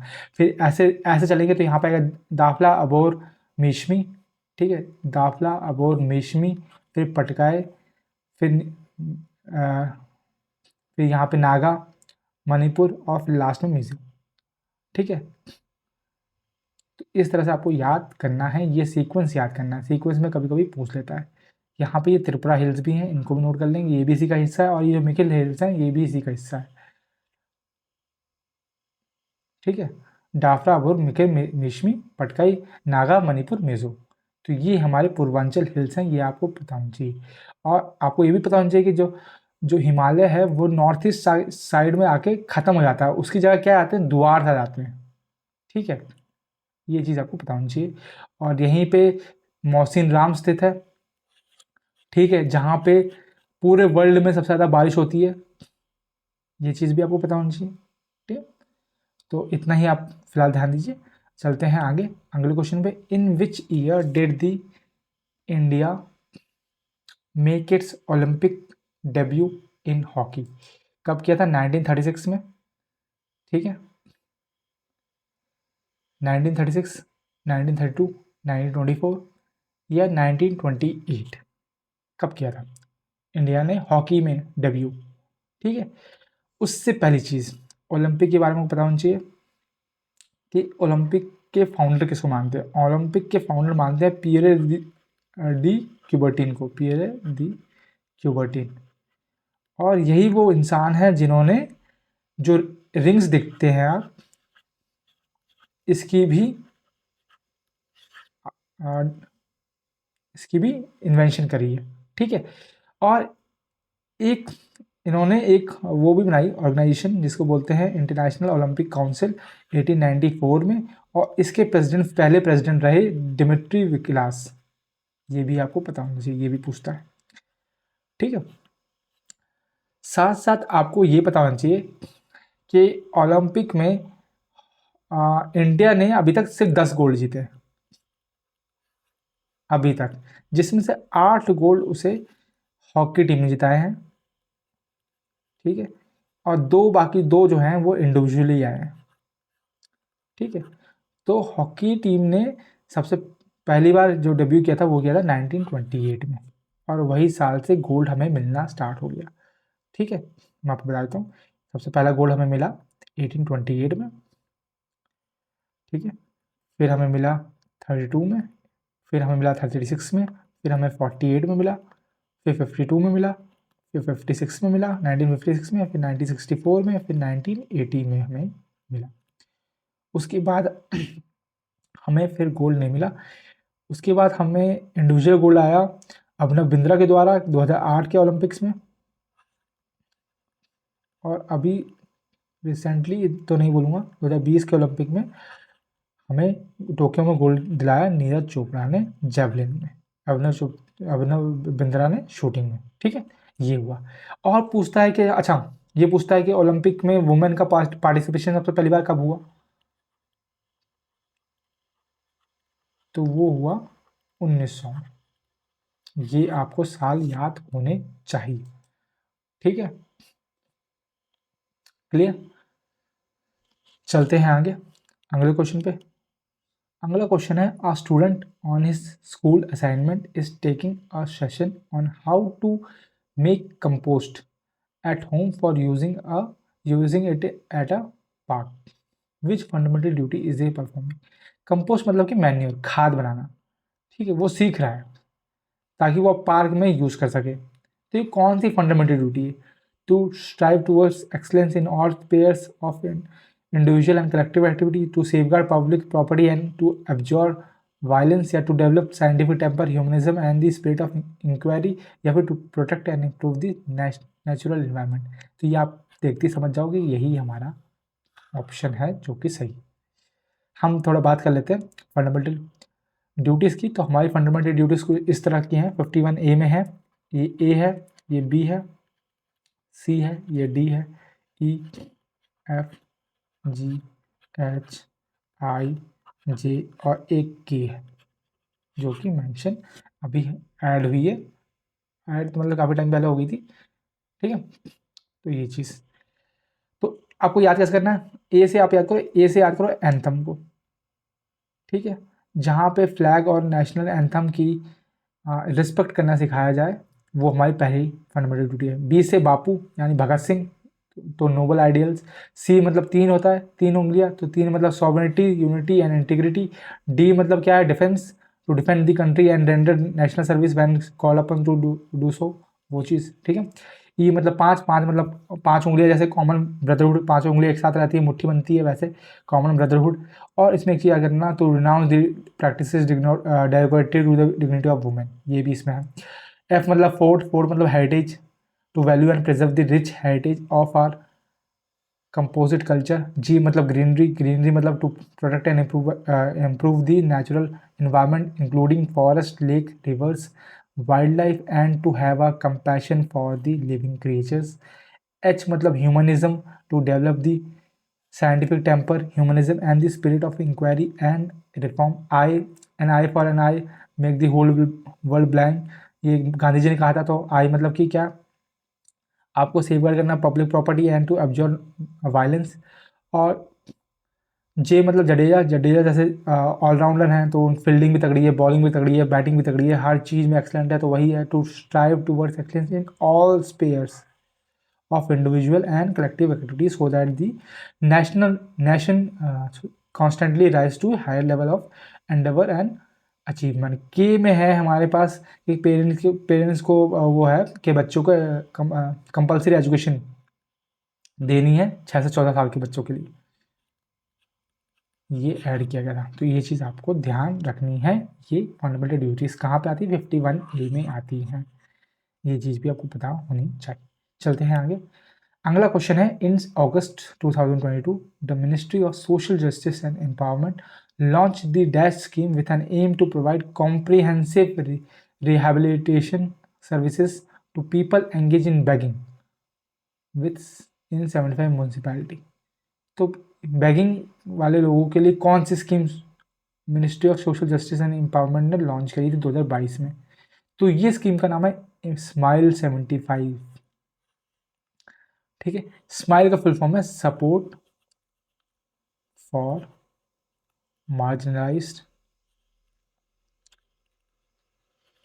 इंडिविजुअल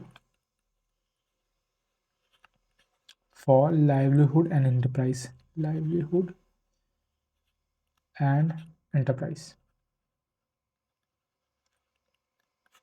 यहाँ पे एक शब्द और जोड़ लेंगे बैगिंग के साथ, जो लोग ट्रांसजेंडर लोग हैं उनके लिए भी ये स्कीम है, ट्रांसजेंडर, ठीक है, तो उनको रिहेबिलिटेशन सर्विसेज प्रोवाइड कर सके, ये वो स्कीम, ठीक है। ये चीज़ आप याद रखेंगे। चलते हैं अगले क्वेश्चन की तरफ। Which of the national mission for financial inclusion to ensure access to financial services, namely a basic saving and deposit account, remittance, credit, insurance, pension in an affordable manner। तो कौन सी स्कीम के अंदर आता है? दीनदयाल अंत्योदय योजना, या फिर दीनदयाल उपाध्याय ग्रामीण कौशल योजना, स्वर्ण जयंती ग्राम स्वरोजगार योजना और प्रधानमंत्री जन धन योजना। तो ये है आपकी प्रधानमंत्री जन धन योजना। ये जो दीनदयाल अंत्योदय योजना है, ये आपको याद रखना है कि 2011 में आई थी और ये मिनिस्ट्री ऑफ रूरल डेवलपमेंट के अंदर आई थी।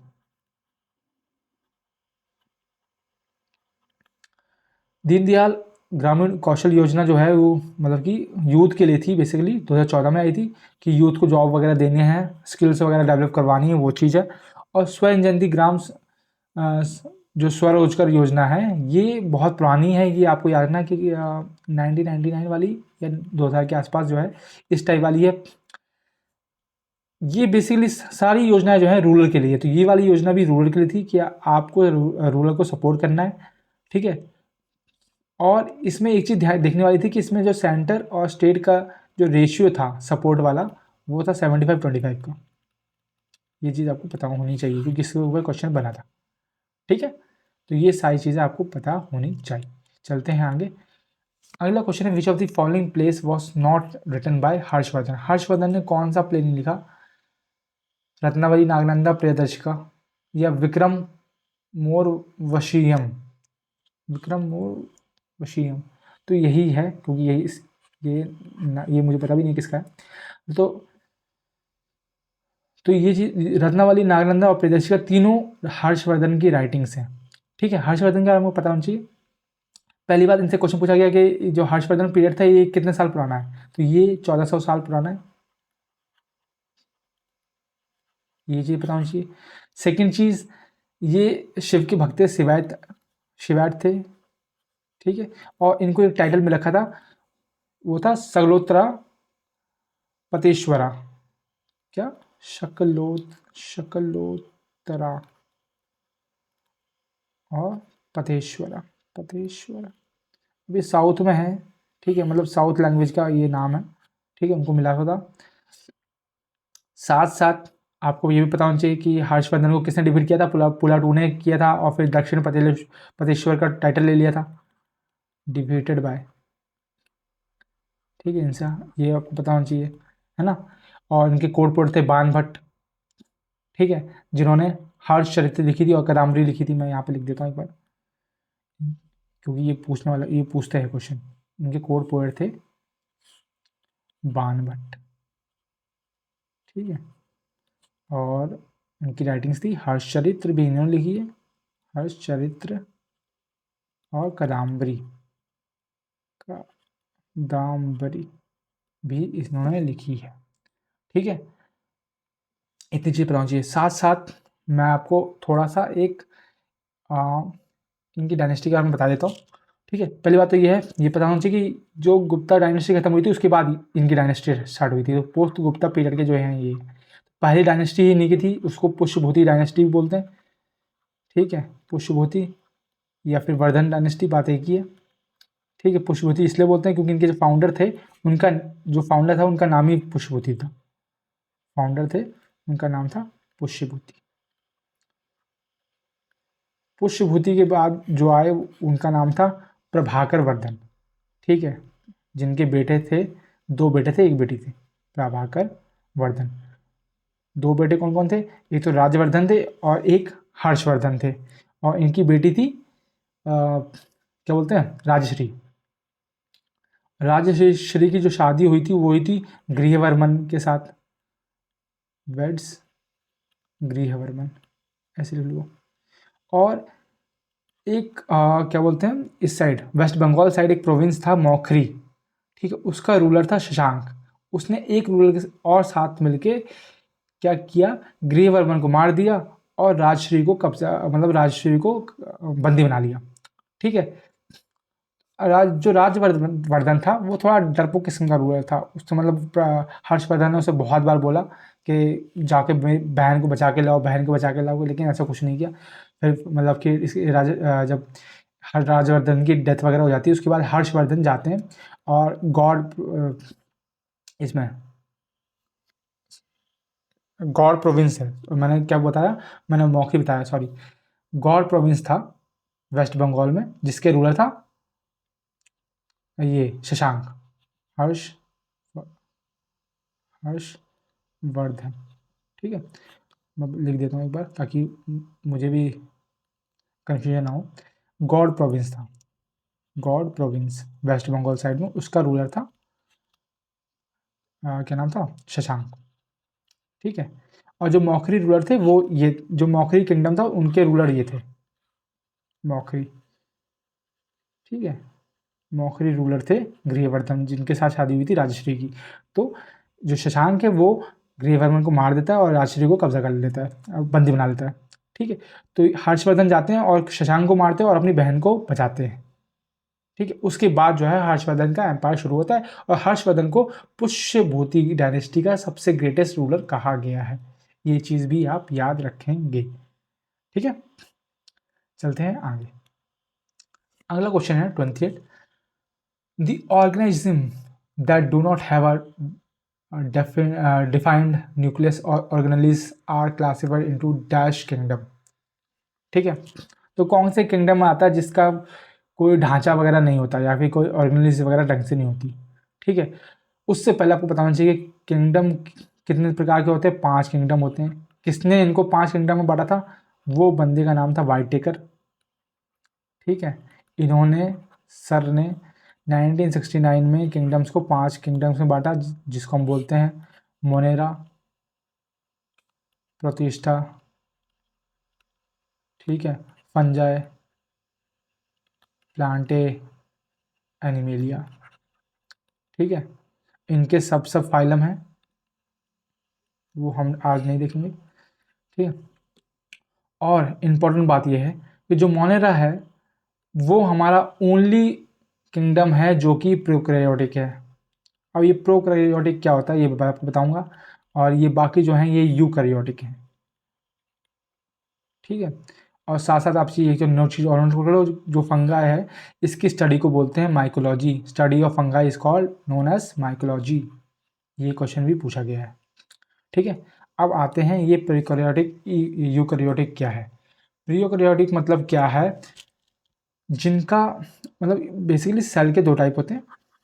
सेल 2 तरह के होते हैं, या तो यूकैरियोटिक होता है या प्रोकैरियोटिक होता है। प्रोकैरियोटिक मतलब वो है जिनका जिनके पास न्यूक्लियर मेम्ब्रेन नहीं है।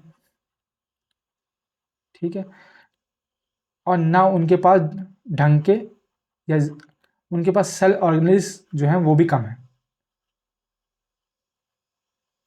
सेल ऑर्गेनिज्म मतलब कि जैसे कि वैक्यूल हो गए, सेल के जो मतलब कि जो कॉन्स्टिट्यूएंट्स होते हैं बेसिकली वो, तो ये लैक करता है उनमें। ठीक है, लैक सेल ऑर्गेनिज्म। ठीक है, वहीं यूकैरियोटिक का मतलब है, यू का मतलब होता है ट्रू। ठीक है, तो इसके पास न्यूक्लियर मेम्ब्रेन भी है, और इसके पास सारे सेल ऑर्गेनेलिज हैं, ऑर्गेनेलिज। ठीक है, साथ साथ एक चीज़ और याद रखनी है कि इसमें जो सेल डिवीजन होता है वो माइटोसिस के थ्रू होता है, इसमें बाइनरी फिजन के थ्रू होता है। तो ये बेसिकली डिफरेंस है। ठीक है, तो आंसर हमारा क्या होगा? आंसर हो जाएगा मोनेरा। ठीक है, जिसके पास कुछ नहीं है, गरीब इंसान बेचारा। ठीक है, बढ़ते हैं आगे। अगला क्वेश्चन है, which article of the constitution of the India provide that there shall be a president of India. तो कौन सा आर्टिकल बोलता है? उससे पहले हम देख लेते हैं वाइस प्रेसिडेंट के आर्टिकल्स। मैं आपको सब बता देता हूँ स्टार्टिंग से। वाइस प्रेसिडेंट के आर्टिकल जो है 63 से स्टार्ट है, फिर 64 है, 65, 66, 67, 68, 69, 70 आपको याद नहीं करना, 71 देख लो एक बार। ठीक है, 69 आपको पता है पहले आर्टिकल जो है तो हमेशा डेफिनेशन बताता, तो इसमें वाइस प्रेसिडेंट की डेफिनेशन दे रखी है, there shall be a vice president of India करके। और 64 में बोला गया है कि जो वाइस प्रेसिडेंट है वो एक्स ऑफिशियो होगा, किसका? राज्यसभा का। ठीक है, 65 में दे रखा है कि किस तरह से वाइस प्रेसिडेंट जो है वो एक्ट कर सकता है एज अ प्रेसिडेंट, किन कंडीशन पे। ठीक है, 66 में इलेक्शन दे रखा है, 67 में टर्म दे रखा है। अच्छा, 67 का एक और पार्ट है 67 बी, इसमें इम्पीचमेंट दे रखी है वाइस प्रेसिडेंट की, ये भी आपको पता होना चाहिए। 68 में वैकेंसी की बात की गई है कि सीट कब खाली होगी, किन रीजनों पे, ठीक है। 69 में ओथ दे रखी है, ओथ कौन दिलाएगा, प्रेसिडेंट ही दिलाएगा ओथ। और 71 इंपॉर्टेंट इसलिए है क्योंकि इसमें दे रखा है, इसमें बता रखा है कि प्रेसिडेंट हो या वाइस प्रेसिडेंट हो, इनका इलेक्शन जो है वो सुप्रीम कोर्ट देखेगा, ये चीज़ बोला गया है, ठीक है। तो ये आर्टिकल आपको याद होना चाहिए। तो इसका आंसर क्या हो जाएगा, इसका आंसर हो जाएगा 63, जिसमें there shall be a vice president of India बोला गया है, डेफिनेशन दे रखी है बेसिकली, ठीक है, याद रहेगा। चलते हैं अगले क्वेश्चन पे। ये अच्छा, ये वाइस प्रेसिडेंट है इंडिया के, सबसे पहले थे डॉक्टर सर्वपल्ली राधाकृष्ण, उसके बाद जाकिर हुसैन, फिर उनकी डेथ हो गई थी तो वीवी गिरी बने थे, फिर गोपाल स्वरूप पाठक थे, फिर बी डी जाट्टी हैं, फिर जस्टिस एम ए हिदायुल्लाह है, फिर वेंकट रमन है ना, और जगदीप ढांकर हैं, वो भी अभी कंटिन्यू किया, उन्होंने अभी रिज़ाइन दे दिया, ठीक है, ये भी आपको पता होना चाहिए, ठीक है। तो ये आप याद कर लो, पहले याद कर लो, पहले वाला ज़रूरी है, ठीक है। और किन इनकी डेथ हुई थी ये भी पता होना चाहिए, तो इस तरह से आप याद कर सकते, ठीक है। चलते हैं आगे। अगला क्वेश्चन है, a javelin throw by an athletic is in dash motion. तो जैवलिन जब फेंकता है, भाला फेंकते हुए, जैवलिन को क्या बोलते हैं, भाला, ठीक है। तो वो कौन सा मोशन होता है, ऑक्सीलेटरी, पीरियोडिक, रेक्टिलिनियर, कर्विलिनियर। उससे पहले आपको इन सब पता होना चाहिए। ऑक्सीलेटरी मोशन क्या होता है, जैसे कि आपने वो देखा है टीवी में, देखा होगा, जब हिप्नोटाइज करते हैं तो एक धागे में ऐसे लट्टू लटका होता है, वो ऐसे झूलता है, ऐसे झूलता है, फिर वैसे ही वापस आता है, फिर ऐसे झूलता है, फिर ऐसे झूलता है, ऐसे झूलता रहता है वो। तो इस मोशन को बोलते हैं ऑक्सीलेटरी मोशन, ठीक है। पीरियोडिक मोशन क्या होता है, पीरियोडिक मोशन मतलब कि क्या है कि मतलब कि पीरियोडिक मोशन में हर एक पीरियड के बाद जो है वो मतलब मोशन कर रहा है, सेम रह रहा है। मतलब कि सपोज यहाँ से यहाँ जा रहा है, फिर यहाँ से यहाँ आ रहा है, यहाँ से यहाँ जा रहा है, एक पीरियड में वो मोशन कर रहा है, लेकिन वो सिमिलर मोशन कर रहा है पीरियोडिकली, ठीक है। मतलब रिपीट हो रहा है रेगुलर साइकिल में। जैसे कि मतलब कि आपने देखा होगा, जैसे हम फिजिक्स में एक स्प्रिंग का एग्जांपल देते हैं, जैसे ये स्प्रिंग है, ठीक, इस पे ऊपर आपने कुछ वेट डाला हुआ है, वेट ये मान लो, ठीक है। तो जब हम इसको नीचे खींचेंगे ऐसे, फिर ये वापस ऊपर ऊपर जाएगा, है ना, फिर ये वापस नीचे आएगा, स्प्रिंग छोड़ देंगे तब, तो ये ऐसे ऐसे ऐसे देता रहेगा। जब इसको हम ग्राफ में देखेंगे तो कुछ इस तरह दिखेगा, है ना, कि मतलब कि इतने टाइम पीरियड के बाद ये ऊपर गया, फिर नीचे आया, फिर नीचे एकदम बॉटम पहुंच गया, बॉटम के बाद फिर ऊपर गया, वैसे करके। तो ये मतलब क्या क्या क्या, हर एक पीरियड के बाद जो है साइकिल रिपीट हो रही है, तो उस मोशन को हम बोलते हैं पीरियोडिक मोशन। रेक्टिलिनियर मोशन का मतलब क्या है, स्ट्रेट लाइन में, अगर कोई मोशन जो है वो स्ट्रेट लाइन में है, ठीक है, उसको बोलते हैं रेक्टिलिनियर मोशन। तो इसका आंसर हो जाएगा कर्विलिनियर, जो कि कर्व की फॉर्म में हो, जिसका पाथ जो है वो कर्व की फॉर्म में हो। जैसे आपने देखा हो जैवलिन जो है वो फेंकते हैं तो ऐसे जाता है, ऐसे जाता है, ऐसे, है ना, तो ये कर्व हो गया, है ना। तो उस तरह में, जैसा याद, जैसे आप बास्केटबॉल खेल रहे हो, है ना, यहाँ पे वो टोकरी लगी हुई है, तो आप बास्केटबॉल फेंकते हैं तो ऐसे जाती है, तो ये क्या है, कर्विलिनियर मोशन है, ठीक है। अच्छा, जैवलिन से आपको ये क्या याद आना चाहिए, जैवलिन से आपको एक प्लेयर याद आना चाहिए, नीरज चोपड़ा हैं, जिन्होंने 2020 में हमें भारत को गोल्ड दिलाया था, ठीक है। और एक चीज़ और पता होनी चाहिए कि जैवलिन जो है वो कब ऐड हुआ था ओलंपिक्स में, ये भी क्वेश्चन पूछा गया है, तो ये आपको पता होना चाहिए। नीरज चोपड़ा का मैंने बता दिया कि ओलंपिक में कब ऐड हुआ था। अच्छा, मैन का अलग ऐड हुआ था, वुमेन का अलग ऐड हुआ था, ठीक है। तो मैन का हुआ था 1908 में, और वुमेन का हुआ था 1932 में, ये चीज़ आपको पता होनी चाहिए। आपको पता है पैरा ओलंपिक्स में भी जेवलिन में गोल्ड आया है ना। तो चलो उसके बारे में तो हम बाद में देखेंगे, आगे बढ़ते हैं। The green revolution technology resulted in an increase in the total production of cereal production from 72.4 million tons in 1965 to dash million tons in 1978। तो कितना है, मतलब कितना इंक्रीज हुआ था, 72.4 4 था, कितना इंक्रीज हुआ था, तो ये हुआ था, ये फैक्ट है, ये आपको याद करना पड़ेगा 131.9। ठीक है। और हमें क्या पता है, और हमें ग्रीन रेवोल्यूशन के बारे में क्या क्या पता है वो देख लेते हैं। ग्रीन रेवोल्यूशन टर्म जो है वो किसने दी थी, वो दी थी विलियम गॉड ने। ठीक है। फादर ऑफ ग्रीन रेवोल्यूशन बोला जाता है, रेवोल्यूशन बोला जाता है नॉर्मन बॉर्लो, बार्लो बॉर्लो या ऐसे कुछ नाम है। इनको नोबेल प्राइज़ भी मिल रखा है 1970 में इसी के लिए, पीस की नोबेल प्राइज़। ठीक है। और इंडिया में ग्रीन रेवोल्यूशन का फादर किसे बोला जाता था, वो बोला जाता है MS स्वामीनाथन। ये तीनों नाम आप रट लो। ठीक है। साथ साथ आपको ये पता होना चाहिए, आप यहाँ से देख के समझ गए हैं, है ना, कि जो ग्रीन रेवोल्यूशन है कब स्टार्ट हुआ था, तो 1960 में स्टार्ट हुआ था, है ना। ठीक है। और ये 2 फेज़ में हुआ। ठीक है। एक फेज़ में वहाँ पे हुआ जहाँ पे किसान थोड़े अमीर हैं, ताकि वो जो टेक्नोलॉजी है उसको खरीद सकें। ठीक है। इसमें हाई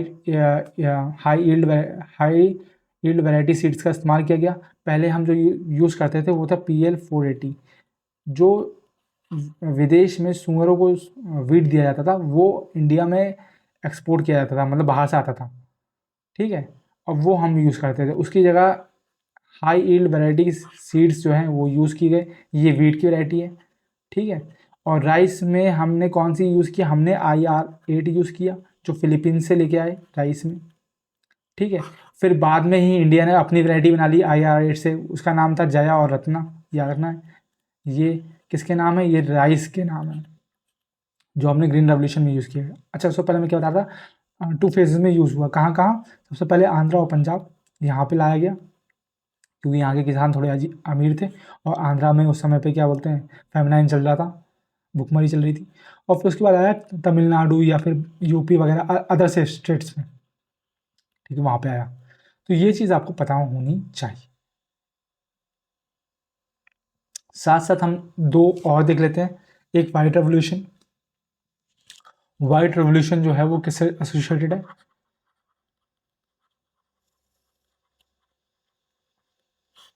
वो एसोसिएटेड है मिल्क से। और एक है ऑपरेशन फ्लड भी इसी को बोलते हैं। ठीक है, ये भी पता होना चाहिए। और इसके फादर किसको बोलते हैं, फादर बोलते हैं वर्गीस कुरियन को, वर्गीस गीस कुरियन। इन्होंने एक बुक लिखी, the man who made elephant dance. ये पूछता है, man who made elephant dance, ये पूछता है कि इन्होंने कौन सी बुक लिखी, या फिर the man who elephant dance किसने लिखी। ठीक है। साथ साथ ब्लू को देखते हैं। ब्लू रेवोल्यूशन जो है वो फिश से एसोसिएटेड है, और इसके फादर को बोलते हैं हीरालाल चौधरी। ठीक है। वैसे ही येलो रेवोल्यूशन भी एक है, वो ऑयल सीड से रिलेटेड है, और इसके फादर को बोलते हैं सैम पित्रोड़ा। सैम पित्रोड़ा, ये नाम आपको याद रखने हैं जो बार बार पूछे गए हैं। ठीक है। बस इतना ही आपको याद करना है रेवोल्यूशन। बाकी सिर्फ ये पूछता है कि मतलब ब्लैक रेवोल्यूशन जो है किस तरह से रिलेटेड है, गोल्डन फाइबर किसको बोलते हैं, जूट को बोलते हैं, ये सब पूछता है। बस जो फादर ऑफ रेवोल्यूशन पूछता है वो इन चारों को पूछता है। वाइट रेवोल्यूशन का पूछ लेगा या तो फादर कौन है, ब्लू रेवोल्यूशन का फादर कौन है, येलो का कौन है, या फिर क्या बोलते हैं ग्रीन रेवोल्यूशन का फादर कौन है ना, ये सब पूछ लेता है। ठीक है। चलते हैं 24 पे। Calculate the oxidation number of sulphur in H2SO7। ठीक है। ऑक्सीडेशन नंबर कैसे निकालते हैं, उससे पहले आपको पता होना चाहिए कि हाइड्रोजन का कितना है। हाइड्रोजन का ऑक्सीडेशन नंबर है +1 और ऑक्सीजन का -2। ठीक है। ऑक्सीडेशन नंबर वही नंबर होता है जितना एक एलिमेंट को चाहिए अपना ऑक्टेट कंप्लीट करने के लिए। हाइड्रोजन एक के पास एक ही है, तो उसको उसके शेल में कितना मैक्सिमम कितनी है, 2 चाहिए, 2 होती है, तो एक ही चाहिए उसको, तो +1 ऑक्सीडेशन हो जाएगा। ऑक्सीजन का को -2 चाहिए। ठीक है। सल्फर का हमें निकालना है, तो उसको हम x मान लेते हैं। सिंपल सी बात है। अब देखो हाइड्रोजन 2 है तो 2 इंटू +1। ठीक है। प्लस सल्फर भी 2 है, 2x, प्लस ऑक्सीजन कितने 7 हैं, -2। और इन सब का जो है ऑक्सीडेशन सम जो होता है वो 0 होता है। उसे से हम निकाल सकते हैं 2 + 2x -14, 2x = 12, x = 6 plus 6, sulphur कितना हो गया 6 आ गया। तो इस तरह से हम ऑक्सीडेशन नंबर निकालते हैं किसी भी कंपाउंड का, ये चीज़ आप याद कर लो, ठीक है। वैलेंस शेल में जितनी जरूरत थी उसी को ऑक्सीडेशन नंबर बोलते हैं। चलते हैं आगे। आज का last question, which of the following is a not an amendment made to the airport economic regulatory authority era amendment act 2021, ठीक है।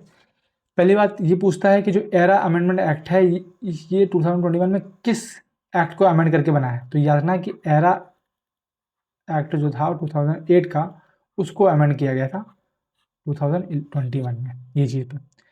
अब 2008 में क्या क्या था उस और क्या क्या अमेंडमेंट हुआ, मतलब क्या क्या चीज़ें ऐड की गई। The government can call any airport major airport just by notification, बिल्कुल सही बात है, ये ऐड किया गया 2021 में। The government will club together profit making and loss making airport, ये भी बिल्कुल सही बात है, ये भी ऐड की गई। The government can offer airport as a package in PPP mode to the prospective bidders, ये भी बिल्कुल सही बात है, ये भी ऐड की गई। अब major airport is one which has the annual traffic of minimum 35 passenger, ये ऑलरेडी 2008 में जो है एडेड था, ठीक है, एरा 2008 में। तो इसमें हमने कुछ अमेंडमेंट नहीं किया, वही पूछा गया कि कौन सा अमेंडमेंट नहीं हुआ, तो यही अमेंडमेंट नहीं हुआ, ये ऑलरेडी था, ठीक है। तो इतना ही आपको याद करना है, इसके बाद में ज़्यादा क्वेश्चन पूछता नहीं है। और ये क्या बोलते हैं, एयरपोर्ट की कौन सी अथॉरिटी होती है, AAI, airport authority of India, वो चीज़ भी आपको पता होनी चाहिए, ठीक है। तो यही इसी के साथ ये आज का सेशन जो है वो समाप्त होता है। आशा है आपको पसंद आया होगा, आपने बहुत कुछ सीखा होगा, और मैंने कोई भी अगर मिस्टेक करी है तो आप वो चीज़ मुझे कमेंट सेक्शन में बता सकते हैं। कुछ भी एक्स्ट्रा पॉइंट्स जो हैं यार ऐड करने हैं किसी क्वेश्चन से रिलेटेड, वो भी आप मेंशन कर सकते हैं, क्योंकि हम जो है हर बार एक क्वेश्चन के थ्रू बहुत सी चीज़ें डिस्कस करेंगे, पर अपनी एक लिमिट से करेंगे। ऐसा नहीं कि हम एक बार में सब चीज़ पढ़ लें तो वो दिमाग में हम लोग स्टोरी ना कर पाएँ, हमें फिर उलझन हो या फिर कन्फ्यूजन हो, तो हम उतना नहीं करेंगे। एक बार में हम 5 या 6 पॉइंट्स ही देखेंगे एक ऑप्शन के रिलेटेड, ठीक है। उससे क्या है, आपको ईज़ी करने में, ईज़ी रिकॉल करने में आसानी होगी, ठीक है। और हम उस चीज़ को बार बार रिपीट करेंगे और साथ में 1-2 पॉइंट एक्स्ट्रा ऐड करेंगे, जिससे क्या है, आप रिवाइज करते हुए सारी चीज़ें आपके दिमाग में छप जाएँ, आपके फिंगर टिप्स पे हों, है ना। तो आशा है कि आपको ये सेशन पसंद आया होगा, एंड लास्ट तक बने रहने के लिए बहुत बहुत धन्यवाद। Thank you so much, and Radhe Radhe सभी को।